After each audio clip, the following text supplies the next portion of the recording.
Los Angles, a psychological horror story about grief and perspective. The disappearance. The house felt wider after her brother vanished.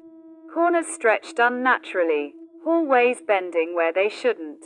From one angle, the living room looked normal.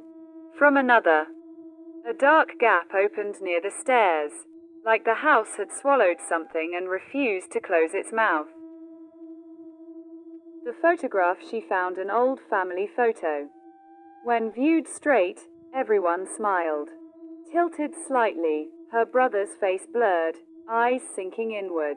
At a sharper angle, his mouth opened in a silent scream.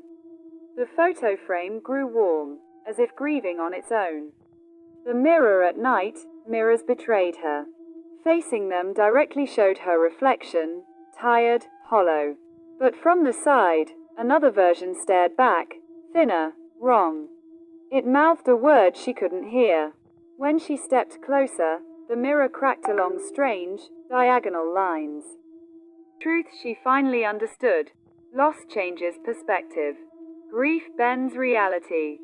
Standing in the hallway's darkest angle, she saw her brother, flattened, stretched into the walls. The house wasn't haunted. It was full, and now, it was making space for her.